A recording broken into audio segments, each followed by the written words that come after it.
How's it going, YouTube? Coming in today with another video, and today, guys, what the Brindy is going to be the budget guide. I do hope that you enjoyed today's video. There were so many questions about this, and I'm really happy that a lot of people commented down below in the last video to tell me to make this video. I don't really feel like we talk too much about the budget options and the different decks that you can play, the different tech cards, the different situations where they're really important. And you don't always have to shell out an arm and a leg just to play this game. There are other options. Are they lackluster to what we actually have in things like Fiendsmith and what have you? Sure, but can you still win with some of these other strategies? Absolutely, and I'm going to prove it to you today. So I hope that you enjoy. If you haven't already checked out my sponsors or an Imperium Duelist, Dragonshield, Gem, Cloud, RAW, or Grimoire, definitely go ahead and do so, all down below in the description. And as always, if you haven't already started using my link down below to order cards from TCGPlayer, definitely go ahead and do so. It costs nothing to you and only benefits the channel. Also, subscribe. But without further ado, let's hop right on into the budget guide. Now, this is a quote that I've said for forever, and I think that it will always be true. There is nothing scarier than a player who really understands their rogue deck. When I walk into a room with Plunder Patrol and nobody knows what that deck does, instant wins. Like, the second people start reading your cards because they don't know what they do, instant wins. I promise you. Because it's so much to keep track of with, like, Riziel and Malice and Fiendsmith and all the decks that people prepare for. People just forget about the other decks, and then all of a sudden they start losing really hard. It's like when people don't know that you can Ash cards like Moark, and you're just like, wow, like, that's pretty good. And they lose, and then they show you their Ash Blossom, and you're like, wow, you could have won.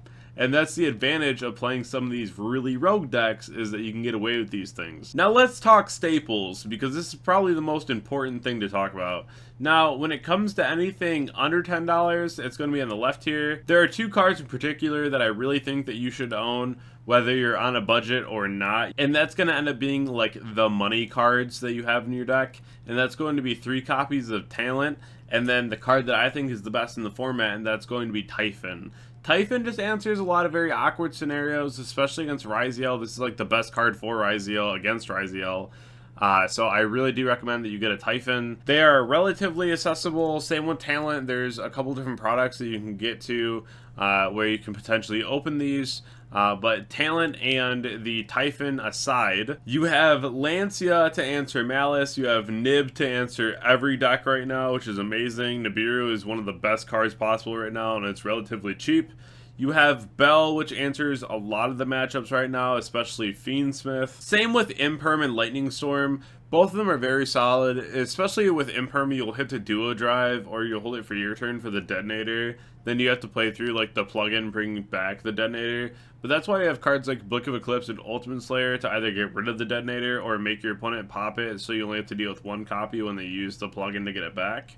So Book of Eclipse is one of those cards I would say is a 3 of in your main or your side right now. Ultimate Slayer is a 3 of in your side right now. Nibiru is going to be a 3 of in your main deck. Ash, Imperm, 3 ofs in your main deck. Bell is 2 or 3 in your main or side. And then Lancia is like mandatory 3 of in the sideboard right now. Zombie World answers the Fiendsmith decks, and it also answers the Malice deck. It turns everything into a zombie, and we all know Malice loves having Cybers materials, so definitely something that is very solid and gets you very far in that matchup. D-Barrier is fantastic right now, Cosmic Cyclone. Metatronus is going to be a really solid out, especially for things like Detonator, and then you can also use it generically into multiple matchups. And then Game of Steel I really like for like Malice. If they put the Terahertz on the board, you can just get rid of it. You don't have to worry about the pack bit or the save worm once it's gone. So it just is enabling you to just go a lot further. And especially in the mirror match, it's really good because if your opponent is just trying to bring back like White Binder, you don't really care, because like if your monsters get banished, you're like, cool, like, you know, I'm just gonna get all my cards going anyway. So these are all going to answer the meta very well altogether, but I do heavily recommend that you get a Ty-phon. I think Ty-phon is very important and comes up in a lot of very niche scenarios and a lot of very common scenarios. Same with Talent. I think Talent, Ty-phon, and Nibiru are like the best cards right now. the ones that overperformed for me. Even when I was playing at the case tourney that I lost at, still Nibiru was an all-time all-star. I thought that card was just so good. Ty-phon came up for me, Talents came up for me. So these are going to be cards that are very important, because you got to realize too, if you're playing any deck that is just budget and you're not playing one of the best even 5 decks in the game right now, then you're already fighting an uphill battle. So you do want to make sure that you can at least get to a few of these cards to help give yourself a little bit of an edge back into the matchup. Now, these are all of the budget decks that I would recommend. We have Melodious, Goblin Biker, we have the Millennium deck, Striker, the Memento deck, we have Fire King, Mimighoul, Ritual Beast, or Unchained, and this would be a pure Unchained. And I have lists from multiple events and then a couple of my own lists that have topped recently or not too long ago. And we'll talk about a lot of the substitutes that you can use, because I know there's a few lists that have like Perulias in their sideboard. So that's something where we can just use one of the other staples that I already went over to replace that. I will be leaving the YDKs of all these decks down below in the description, so I really do hope that that helps you get to testing on Dueling Book. I really do recommend Dueling Book. If you want to take them onto like EDO Pro first, I totally understand, to understand where your windows are going to be at, and then bring it to DB and really test it. But these are all going to be very solid options for you moving forward. Now, within the last couple days, this was a top 8 list of Goblin Biker from a regional, which is pretty cool. We see Ash, we see Droll. Droll's also very solid right now. You could add that into the staple pool, but I do think the other ones are just like more impactful. I think Droll's okay. In the sideboard, we do see Perulia, but again, that's just like Book of Eclipse, right? But nothing else here is too expensive, and that's something that I do think is really important to note. The Goblin Biker deck is definitely something where you're going to have to look up a lot of gameplay and get used to the deck, because it is at a lower end of the game as being a lower ceiling, a lower power, but it's pretty good in the Ryziel. So if you find a room full of Ryziel, you're going to have a good time, and that's how Extra Sister did so well in tier format. It's just the right call for the right event. And this deck alone, again, we do have Ash, Droll, Imperium, Droplet. Droplet's also very good. It's pretty accessible right now. Droplet is pretty universally like $7 a copy right now, so not too bad.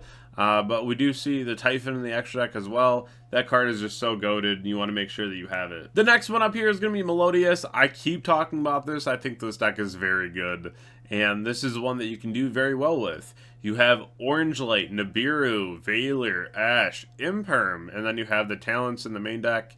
You could play a Ty-phon in the extra deck if you want to on this one too. I would recommend one in every deck.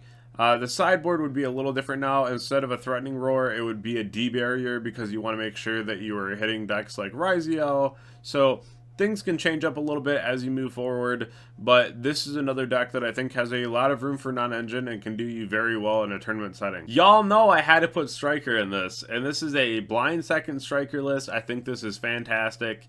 3 Foolish Burial Goods with a Black Goat Laughs. That card is so good right now, especially just calling Detonator.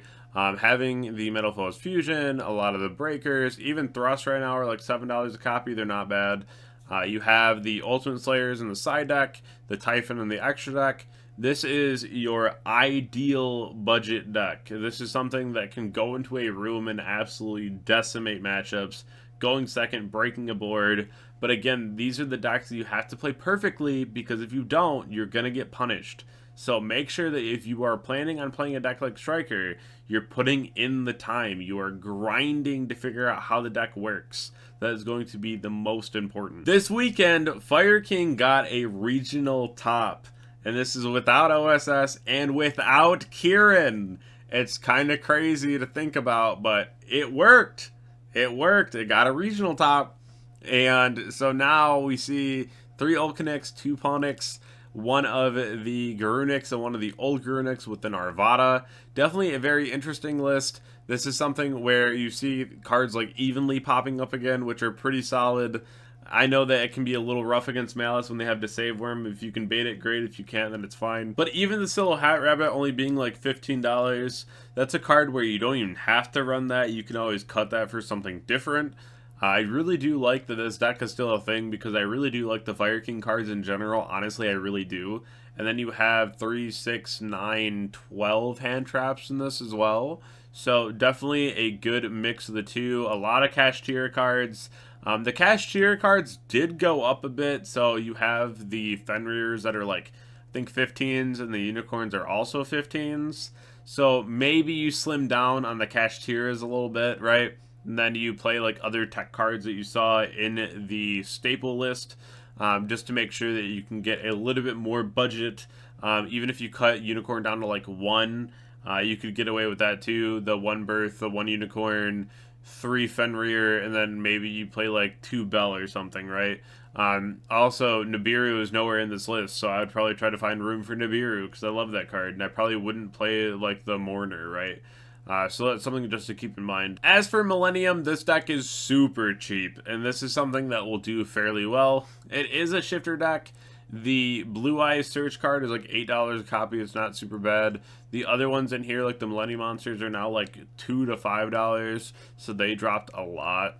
We do see the Still Hat Rabbit again. I would recommend playing a Ty-phon, as always.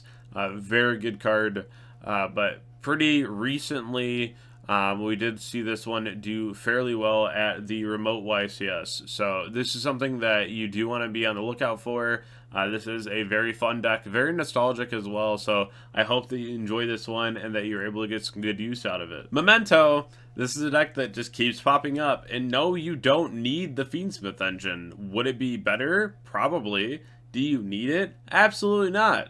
I think this deck is still something that is fairly scary in the room because it can do a lot, especially when people don't really know what the deck does. And you'd be surprised that you'd probably be like, well, the deck's been out for a while, you should know, but not everyone really does, to be honest. It happens. So this is definitely going to be one of the decks that I would heavily recommend picking up. I think that if you want to do really well, you're working on getting your invite or trying to like top 8 a regional, this is probably the deck that I would take with you. Could you day 2 a YCS with it? You probably could. It would take a lot of grinding, a lot of hours of practice, a lot of understanding the meta, putting your correct tech cards in. These are things that you really have to consider. But I do really like this deck as a budget option and something that you probably should pick up if you're looking for something to play. Now for Mimighoul, I don't really love this deck, but it is something that a lot of people get success with, and I've been seeing several regional tops with it as well. So this is a deck that maybe it speaks to you. It doesn't really speak to me, but this is a deck that can do well. It has done well, and it's something that is a shifter deck. So again, you're already getting that leg up on Ryziel, because the only lines that Ryziel really can do is like ice, and then maybe trying to make like a detonator. There's not a whole lot that they get access to. Now this one's a little bit outdated, but I wanted to use this as an example. Obviously there's still 3 prosperity in this, but you can always cut that down and find other cards that you can tech in. But Pure Unchained is still a deck that can absolutely decimate a room. And that's something that you want to make sure that if this is the type of deck that you want to play, that you are testing and you're seeing if this is a deck that can still pull it off. But for me, I think that especially with like the prison reprints and whatnot, this is something that you could highly consider bringing with you to an event. The deck itself is fairly insane when it goes off. It has a very nice combo line. Yama got reprinted, so it's not very expensive at all either. Access code's been reprinted, and so we definitely have a very solid deck here. And this is something that a lot of people are just not ready for.